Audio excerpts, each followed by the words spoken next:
아니 차 100년 된 보이차 한 잔만 더. 아유 감사합니다. 이 차가 100년 된 보이차를 100년 손님처럼 저한테 이게 준 것을 내가 맛을 보도록 하겠습니다.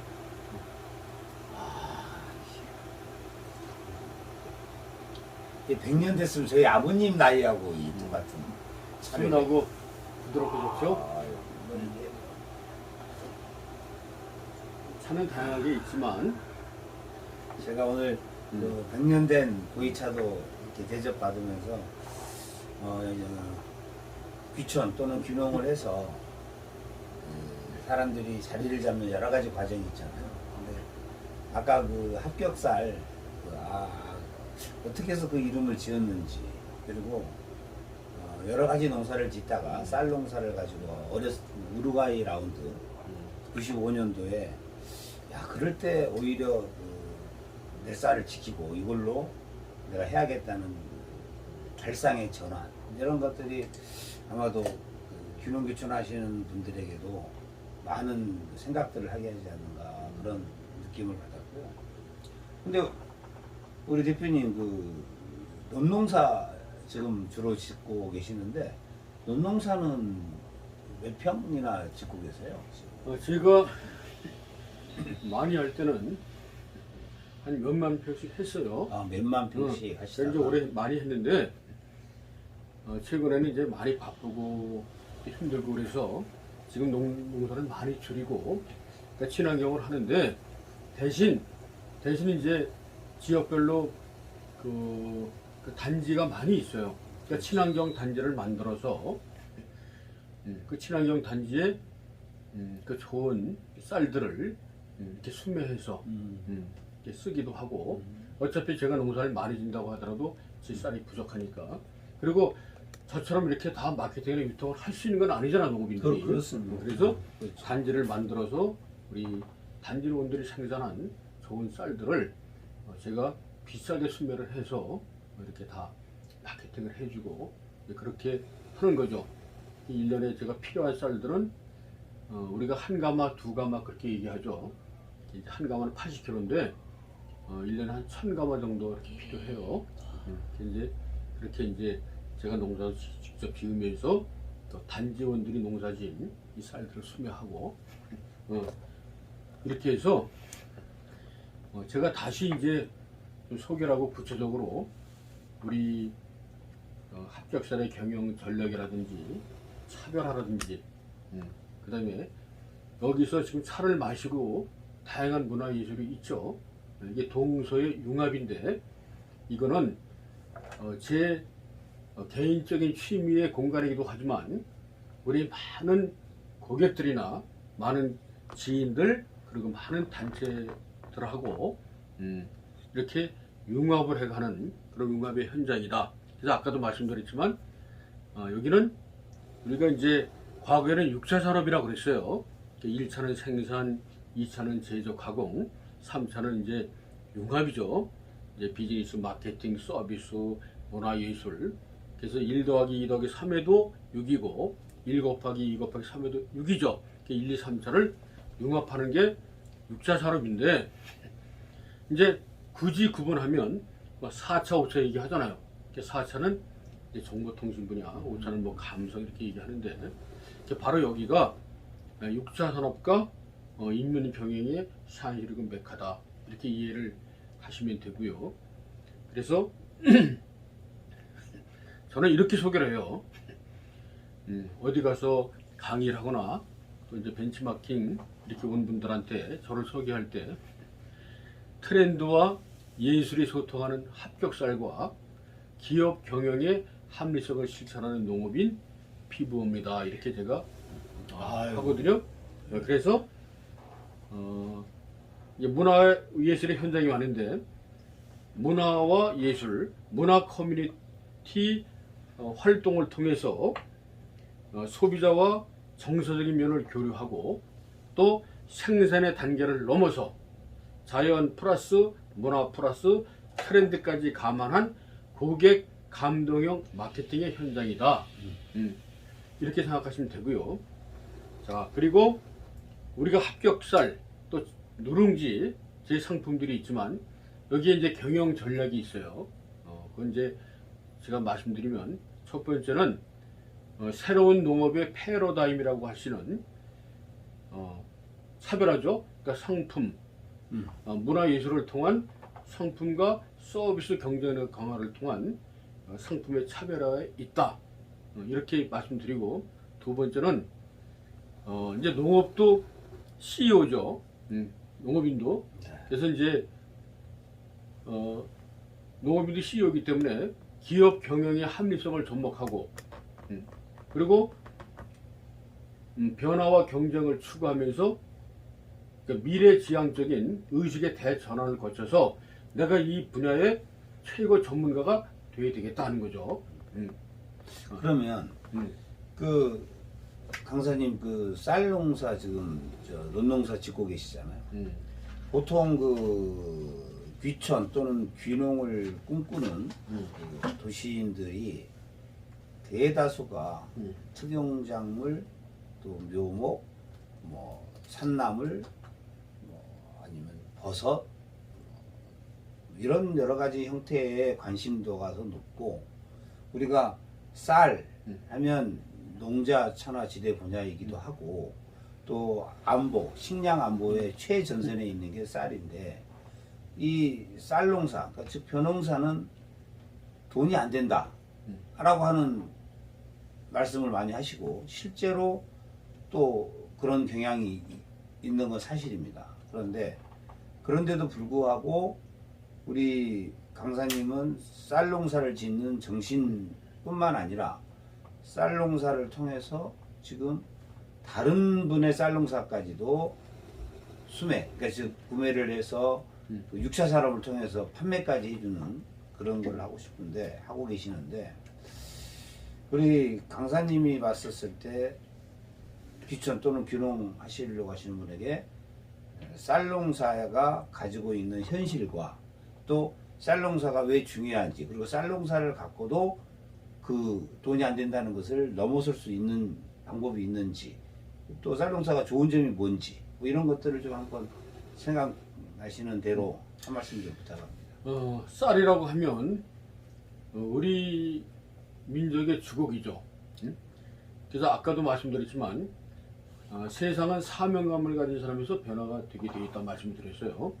그러면 쌀농사가 저는 이제 왜 쌀농사를 주업으로 택했냐를 아까도 제가 설명을 드렸지만 우리 농업의 생존권이 달려있고 우리 농업의 생명줄이에요. 그래서 저는 쌀이 수입되면 농업이 다 망한다, 이렇게 우루과이라는 헌법될 무렵에 그렇게 위기가 있었는데, 저는 나름대로 크게 뜻한 바가 있어요. 쌀이란 무엇이냐? 우리 민족의 생명줄이다. 그리고 쌀이라는 게 우리 선생님도 아시겠지만 두 가지 종류의 쌀이 있어요. 다 같은 쌀이 아니죠. 그래서 우리가 강남 같은 제비가 돌아온다 하죠. 강남이라는 데가 어디에? 서울의 강남이 아니라 태국이나 베트남 이런 남만 쪽에 거기를 강남이라고 그러죠. 그쪽에서 생산되면 많이 가서 여행 가서 쌀을 먹어봤지만 거기는 인디가 계통의 쌀이에요. 장립종이죠. 길쭉길쭉하고 끈기가 없고, 그러니까 이런 쌀들은 밥을 해도 먹을 수가 없죠. 알남미. 그렇죠. 우리가 안남미 그러죠. 안남미. 그쪽을 안남이라고 그러니까. 근데 이 쌀은 가공용으로 쓰는데 우리 민족이 먹는 거는 자포니카 계통의 쌀이에요. 그러니까 자포니카라는 거는 단립종이죠. 우리 쌀은 동글동글하죠. 그리고 이제 뭐 중립종 해서 그 미국 캘리포니아의 그 칼로즈 쌀 같은 거, 센트럴 그 지역에 칼로즈 쌀 같은 거는 이제 우리가 중립종이라고 그러는데, 대표적으로 이제 인디가 계통의 장립종, 또 우리나라가 먹는 자포니카 계통의 단립종 이렇게 하는데, 전 세계 인구가 먹는 게 90%가 다 인디가 계통의 쌀이에요. 근데 우리 먹는 자포니카 계통의 단립종은 전 세계 한 10% 정도밖에 안 먹어요. 그러니까 중국의 동북 삼성, 우리나라, 또 일본, 미국의 일부 이렇게 되거든요. 그런데 우리 민족이 먹는 쌀이 1년에 350에서 400만 톤이 필요해. 제가 95년도쯤에 이거 결심을 했을 때 조절하니까 근데 지금 전 세계의 10% 정도가 이 다육종을 먹는데 우리 민족이 필요한 쌀이 350만 톤, 400만 톤이다. 그럼 우리가 만약에 농사를 포기했을 때 다 쌀을 수입해야 될 거 아니에요. 그렇지. 그럼 세계 곡물 시장에는 세계 6대 곡물 메이저가 있어요. 잘 아시겠지만 그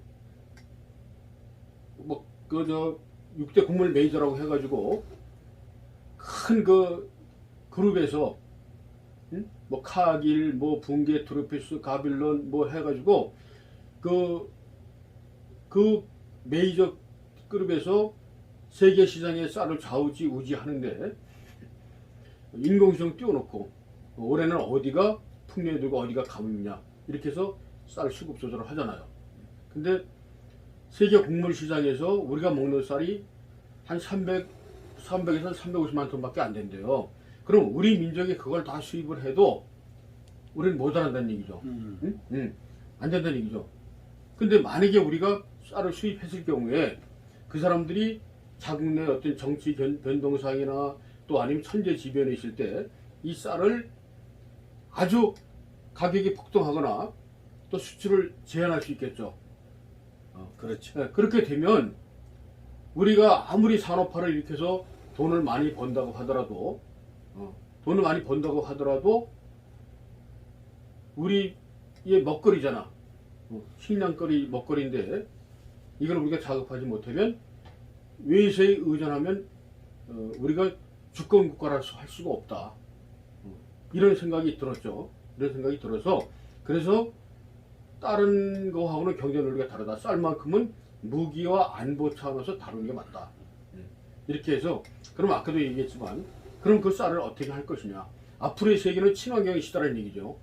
그래서 우리가 앞으로 친환경으로 하면 된다. 그리고 우리가 고품질 쌀을 생산하면 될 거다는 얘기죠. 좋은 품종을 선택해서 우리 지역에 맞는 고품질 쌀을 선택을 하고 친환경으로 가고 이렇게 하면 어차피 쌀이 필요한데 그러면 경쟁에서 이길 거란 얘기죠. 옛날처럼 이런 곡창지에는 쌀이 많이 나오는데 양이 필요한 게 아니라 지금은 질을 따지는 시대가 됐기 때문에 그래서 제가 생각할 때 이거를 친환경으로 가고 고품질 쌀을 생산을 하고 그 다음에 차별화해서 마케팅을 하고 이거 명품화하면 그러면 반드시 우리 쌀을 살릴 수가 있다. 저는 경쟁력이 충분히 있다고 봐서 그렇게 결심을 하게 됐고요. 아까 세 가지 그 우리 합격살의 경영전을 말씀드렸잖아. 첫 번째는 차별하다. 어떻게 차별화할 거냐. 두 번째는 농업도 이제 CEO이다. 농업인도 내가 농업이라서 자질 함양을 하고 그 다음에 기업 경영을 알아야 된다는 거죠. 그리고 그런 걸 접목을 시켜서 변화 경쟁을 추구해야 된다. 그리고 미래지향적인 의식의 대전환을 거쳐서 내가 이 분야에서 최고 전문가가 되어야 되겠다는 거죠. 그리고 세 번째로는 그러니까 식품의 안정성 확보를 위해서 아까 말씀드린 반드시 친환경으로 가야 된다. 그리고 여기에다가 다양한 문화예술을 접목을 시키고 우리 가평은 가평만이 가지고 있는 다원적 기능의 합리성을 접목을 하고 그 다음에 문화예술을 통해서 융합을 해 가야 된다. 이게 이제 우리 합격살의 경영 전략이죠.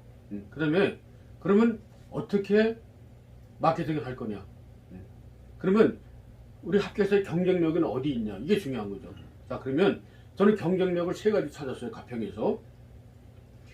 가평은 농특산물을 생산하는 게 최고의 적지라는 거죠.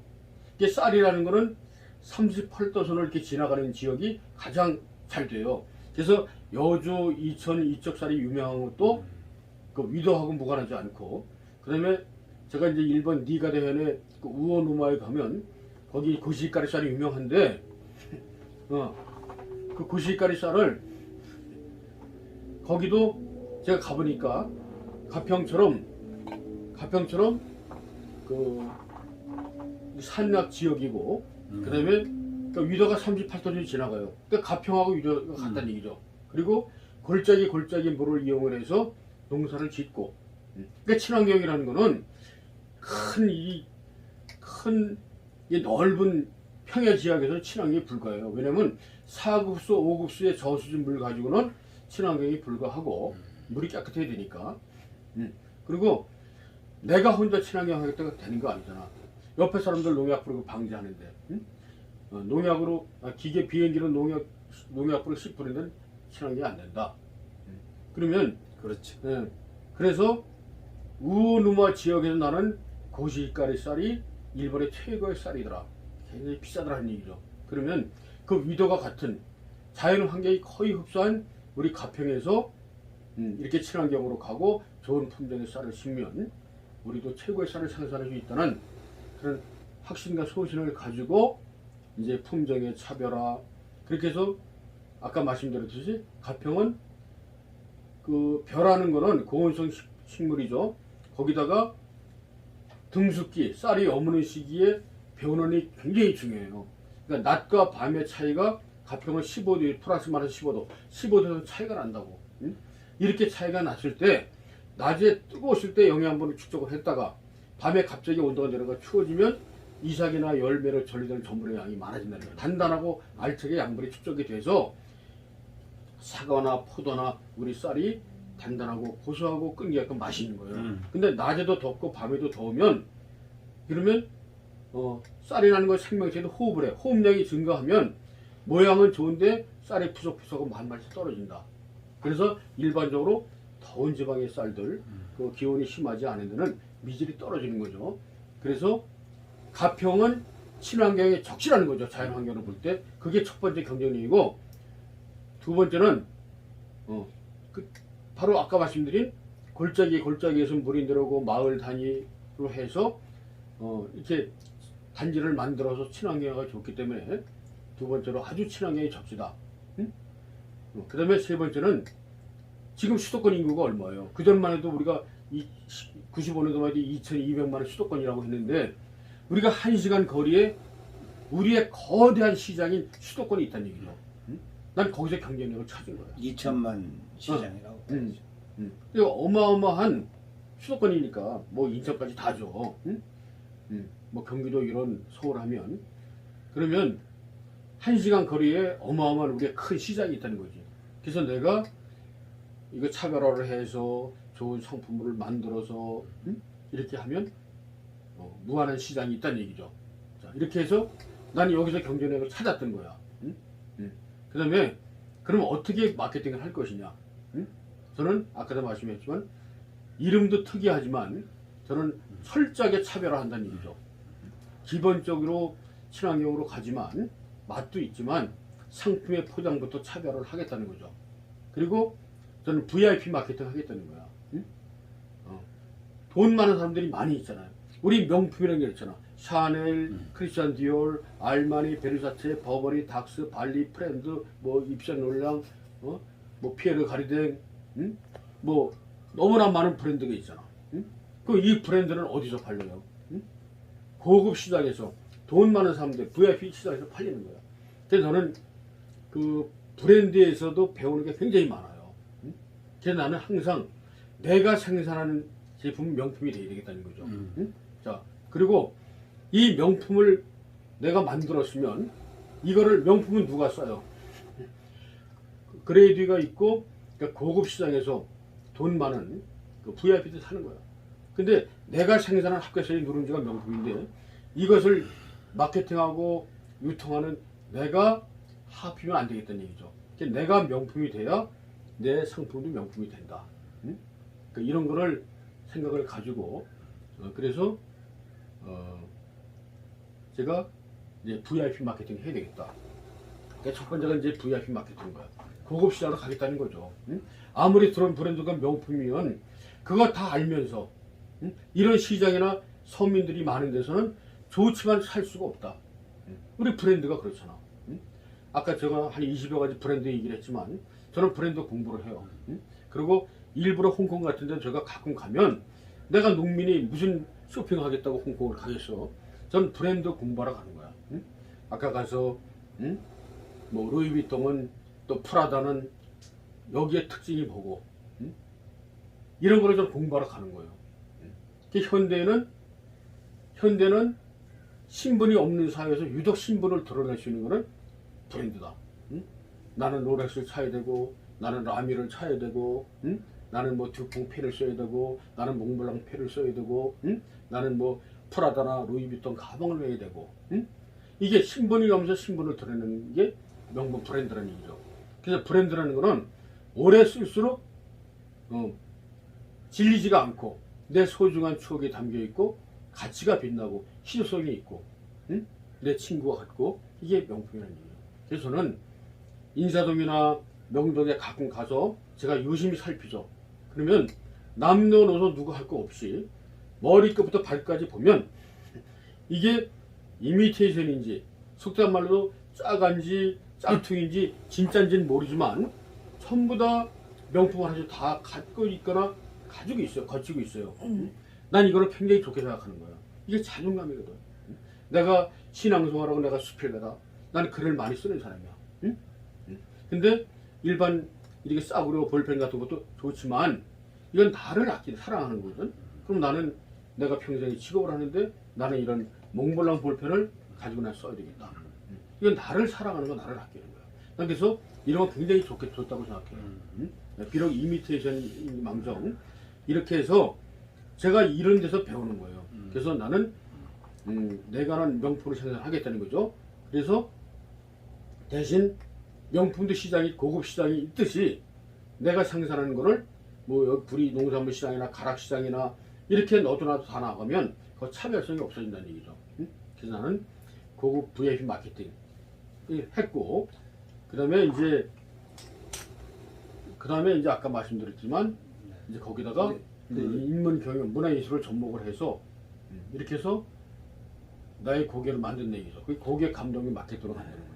그 차별성에 대한 말씀 참 좋은 발상이고 또 그렇게 해야 된다고 생각하고요. 좋은 점, 밭농사가 보통 보면 밭농사들은 수익 구조, 일반적인 농사, 또 우리 특별하게 뭔가 브랜드를 만들지 않는 한 일반적인 귀촌 귀농인이 봤었을 때 수익 구조는 논이 면적당 약하고 밭은 좀 높다 보니 밭을 선호하는 경우가 있는데 논농사가 좋은 점이 뭐가 있을까요? 논농사가 갖고 있는 좋은 점. 그러니까 여러 가지 의미가 있겠죠.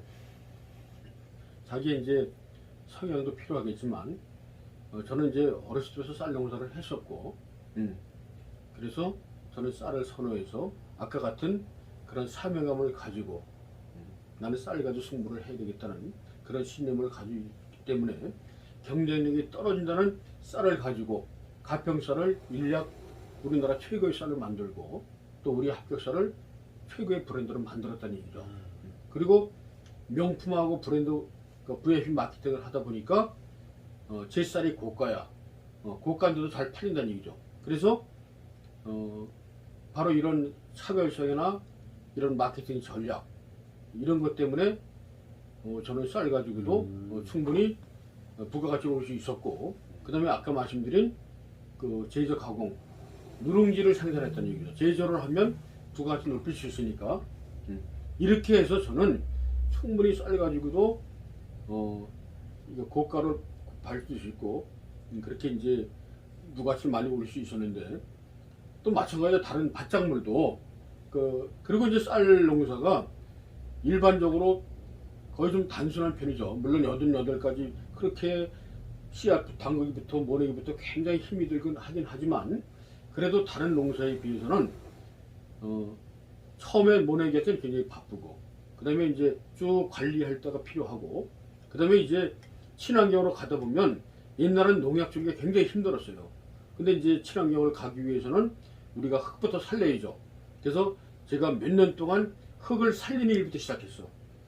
그러니까 일부러 우리가 화학 비료라고 하는 그런 비료, 금비는 전혀 안 쓰고, 그러니까 친환경 자재, 축분이나 아니면 유기질 비료 같은 것만 쓰면서, 그 다음에 이제 뭐 규산질, 흙을 살리는 그런 거를 몇 년 동안 시도를 했어요. 그래서 흙부터 살려놓고, 그 다음에 비료를 전혀 안 쓰고 이제 그 유기질 비료만 가지고 이렇게 하다 보니까 벼가 튼튼하게 잘 자라고, 농약을 주지 않더라도 고품질쌀을 많이 생산할 수 있더라는 얘기죠. 그리고 이제 이 풀 같은 거는 옛날에 다 예치하고 옛 사람이 뽑아주고 그 일이 굉장히 힘들었는데 제가 우렁이 농법 한다고 그랬잖아. 그러니까 우렁이가 그 제초 작업을 하는 거거든요. 어렸을 때 물속에서 계속 나오는 어린 잡초들을 우렁이가 다 먹어요. 그러니까 이게 크기 전에 미리 다 잡초 제거가 되는 거죠. 이렇게 우렁이 농법하고 그리고 물관리나 잘하고 그 다음에 논두렁이나 좀 예쪽 깎아주고 이렇게 하면 다른 밭작물보다 여유가 있어요, 시간이. 그리고 이제 가을에 수확할 때 좀 바쁘긴 하고 그래서 다른 일을 적절하게 할 수가 있다는 얘기죠. 그래서 이제 다른 밭작물에 비해서 그래도 논작물은 근데 이제 일반적으로 가격을 따지면 뭐 단보당 단위당 이게 굉장히 낮죠. 낮죠. 그렇지만 이제 저는 VIP 마켓하고 차별하고 저만의 상품이 있으니까 제가 이제 부가가치를 올릴 수 있었던 거고 그런 차이가 있어요. 그래서 이제 가공을 하는데 수입은 매출은 얼마나 올리시는지 한번. 그래서 이제 매출은 이게 특급 비밀이니까 한번 매출은 살짝 공개 좀 부탁. 통상 융합을 하고 6차 산업을 한다고 그래서 뭐 갑자기 내가 기업인이 되고 큰 돈 벌 수 있는 건 아니고 아까 말씀드렸듯이 그 융합 6차 산업을 통해서 과거보다는 훨씬 수익을 많이 올리고 또 좀 윤택해질 수 있는 거죠. 그래서 뭐 6차 산업 한다고 해서 갑자기 무슨 뭐 크게 돈 버는 건 아니고 그래서 평균 보면 그저 한 3억 5천에서 5억 정도는 될 거예요. 그러면 농사를 해가지고 그 정도 수익을 올린다는 건 굉장히 이건 뭐 적은 건 아니죠. 매출이 그만큼 그렇죠. 올리고. 예. 그래서 이제 그리고 수입은 제가 이제 많이 할 때는 어차피 제가 농사저도 많이 팔고 하니까 그래서 어쨌든 제가 많이 할 때는 뭐 10억 이상도 올렸던 적도 있어요. 그러니까 어쨌든 뭐 3억에서 5억 정도라고 하면 물론 거기에 뭐 생산비도 들어가고 다 들어가겠지만 그래도 다른 일보다는 제가 할 수 있는 그다음에 이제 또 누룽지 또 제조 가공도 하고 그다음에 이제 그런 수익까지 합하면 아무래도 이제 누룽지 같은 거는 제조 가공이니까 부가가치가 있으니까 쌀 수입하고 누룽지 하고 그다음에 이런 문화예술을 통해서 다양한 사람들하고 이렇게 인맥을 만들어가는 그런 가치들 이런 것들이 굉장히 적지 않다고 보는 거죠. 그 순수익이 그러니까 3억 5천 정도 되면 한 5천만 원 정도 됩니까? 1년에 순수익. 그러니까 다 털고. 그거는 더 넘겠죠. 그거는 넘는다. 그러면 5천에서 1억 사이 왔다 갔다 그렇죠. 뭐 상황에 따라서 할 수 있다. 다른 농업인들이 할 수 있는 것보다 많이 부가치 많이 높죠. 저는 이제 그게 그렇죠. 또 우리 저 앱이 귀천 귀농하시는 분에게 또 그 정도는 우리가 또 좀 말씀을 드리는 게 좋다고 했었고요. 그렇구나. 오늘 그 마지막으로 우리 강사님 앞으로 그 귀천 귀농 특히 뭐 가평으로도 좋고요. 귀천 귀농 하시는 분들에게 해주고 싶으신 말씀 한 말씀 여기 보고 할까요? 제가 물론 이제 큰 꿈을 가지고 그리고 이제 평생 뭐 직장 생활을 하거나 자기 일을 하던 분들이 이제 퇴직을 하거나 그러면 제가 꼭 해주고 싶은 얘기가 퇴직을 해도 앞으로는 30년, 40년을 살아야 돼요. 그런데 그 제2의 인생이라고 할 수 있죠. 자기가 직장 생활을 하고 이렇게 했을 때는 그러니까 조직에서 틀에 매여서 자유가 없었지만 이제 퇴직을 하고 나면 이제부터는 제2 인생이다. 자기가 하고 싶은 그런 꿈 이런 게 많이 있죠. 그래서 기왕에 귀농 귀촌을 선택을 하셨으면 일단 그 지역에 대해서 잘 알아야 되는 거죠. 그리고 그 지역 주민들하고 참 정서적으로 잘 소통이 되고 교류가 돼야 되고 그 다음에 또 이웃들을 잘 만나야 되고 그리고 지금은 이제 제도적으로 귀농 귀촌 학교도 있지만 뭐 기술센터 이런 것들이 있어서 내가 좋은 작목을 선택하는데 도움도 되고 또 기술과 경영, 뭐 유통 등 이런 걸 많이 배울 수가 있고 그 다음에 이제 어차피 내가 한 가지를 잘한다고 하더라도 다양하게 잘할 수 있는 건 아니니까 그래서 융합을 잘해야 돼요. 네트워크를 잘하고 그 지역에서 전문가들을 많이 찾아서 서로 소통을 잘 하고 이렇게 하면서 자기만의 장르를 개발을 해서 제가 지금까지 말씀드렸듯이 그러니까 선즉 제인 그랬어요. 먼저 성공하면 먼저 유리한 고지를 점령하면 후발 주자를 제어한다. 그러니까 후발 제어인 후발 주자는 먼저 앞서간 사람들한테 제압을 당하게 돼 있어요. 그러니까 항상 내가 전문가라서 항상 선점을 하는 게 중요하고 그게 어떻게 내가 선점할 것인가 그리고 아까 말씀드린 어떻게 차별하고 어떻게 융합을 할 것인가 또 내가 뭐를 잘하는데 저 같은 경우는 다도를 몇십 년 동안 차를 사랑했으니까 저는 차라는 건 건강을 위해서도 중요하지만 차는 건강을 떠나서 우리가 종합예술이라고 그래요. 문화와 예술이 있고 음악이 있고 다양한 뭐 서예라든지 뭐 시와 뭐 문학과 이런 것들을 융합하는 종합예술이죠. 그래서 저는 단순히 건강을 위해서 마시는 그 이상의 가치가 있다. 그래서 저는 차문화를 통해서 저는 차별화를 했고 그리고 차문화를 통해서 융합을 시작했어요. 그리고 옛날부터 소상은 작은 장사꾼은 이익을 탐하고 대상, 거상한 사람의 마음을 얻는다고 그랬어요. 그래서 사람의 마음을 얻는 게 중요하다. 그리고 아까 말씀드렸지만 여기는 인문 경영과 융합의 현장이라는 얘기죠. 그래서 자기가 뭐를 좋아하는지 좋아하는 걸 가지고 융합을 할 수 있어야 된다. 그래서 다양한 사람들하고 네트워크를 통하면 무불성사다. 그러니까 이루지 못할 일이 없다는 거죠.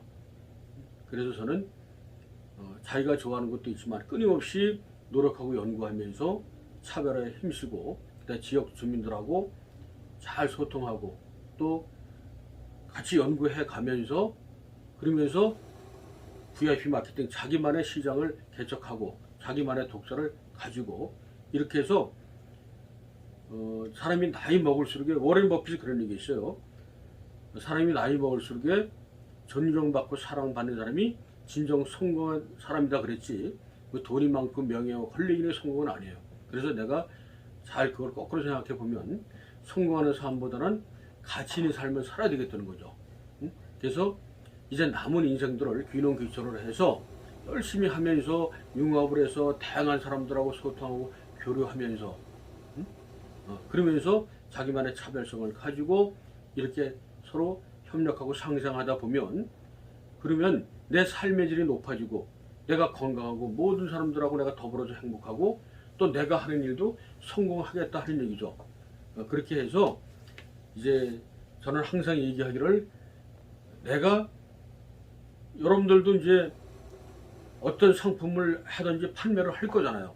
그러면 그런 걸 통해서 나는 찾아가는 마케팅을 하는 게 아니라 찾아오는 마케팅을 한다는 얘기죠. 그렇게 해서 제가 이제 결론을 내리면 제가 여긴 융합의 현장이지만 정말 다양한 분들이 여기 힐링센터라고 해서 합교살하고 누룽지가 차별화돼서 그렇게 고객이 됐는데 합교살 누룽지를 생산한 우리 한옥마을 총장님의 어떤 가치와 문화예술 이런 정서적인 거 이런 거에 반해서 많은 분들이 여기 와서 같이 차를 마시면서 음악을 감상하면서 그런 문화예술을 서로 공유하고 즐기는 거예요. 그렇게 하면서 이게 저는 마케팅의 고수라고 봐요. 마케팅 그러면 그분들은 여기 와서 자기의 고향집이라 생각하고 힐링을 하고 가는데 그분들은 내가 뭘 하는지 다 알잖아요. 쌀 농사하고 누룽지 하는 걸 다 알아. 그러니까 저는 제 상품에 대해서 한마디 얘기하지 않아도 그분들이 우리 쌀이나 누룽지를 전부 다 팔아줘서 그 사람들이 홍보위원회 되고 영업사원이 다 되는 거죠. 이게 바로 저는 마케팅에도 고수해야 돼 고수라고 보는 거예요.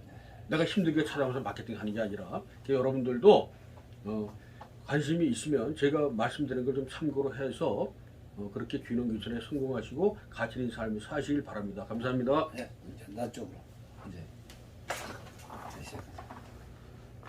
자, 야 오늘 그 6차 산업 가공을 통한 쌀농사 논에 대한 얘기를 사실 우리 탐방을 했지만 쭉 강의를 듣다 보니 여기가 인문학의 산실인 것 같고 또 서정시, 서사시가 같이 있는 그 문화의 힐링까지 느끼는 그런 시간이었던 것 같습니다. 우리 앞으로 그 귀촌 또는 귀농을 꿈꾸는 분들에게 남쪽 지방, 큰 논을 가지고 있는 남쪽 지방은 기계화를 통한 대농을 통해서 쌀 농사의 수익 구조를 가져갔다는 거 있지만은 저희 가평 같은 데는 그 기후 조건이나 그 면적이 작고 대신 수도권에 근접해 있어서 맛이 가겠습니다. 수도권에 근접해 있어서 개인적인 마케팅이나 친환경 농법을 통한 쌀 생산을 하게 된다면 아마도 논농사가 가지고 있는 수익 구조를 커버하고 대신에 논농사가 가지고 있는 특징, 즉 시간이 일단 많이 낼 수 있다. 바쁠 시간만 뺀 나머지는 거의 기계화로 많이 하고 있기 때문에 그 시간만큼 문화와 마케팅과 내 삶의 가치와 수준을 높일 수 있는 그런 것이 아마 우리 그 가평에 있는 논농사의 특징이 아닌가 싶고요. 늘 언제나 2천만 명의 그 소비자가 있고 또 그리고 대도시가 인접해 있는 그런 장점 그런 것들을 가지고 오늘 이 시간을 아마 강의하지 않으셨나 싶습니다. 어쨌든 오늘 이 시간이 좋은 정보가 되셨나요? 또는 좋은 시간이 되셨나요? 다음에 또 정확한 귀촌 귀농의 정보 그리고 과잉되지 않고 포장되지 않는 현실적인 있는 그대로의 정보를 가지고 예비 귀촌 귀농인들을 위한 길라잡이가 되도록 가평 귀촌 귀농학교는 달리고 또 달리겠습니다. 우 끝내겠습니다. 박수.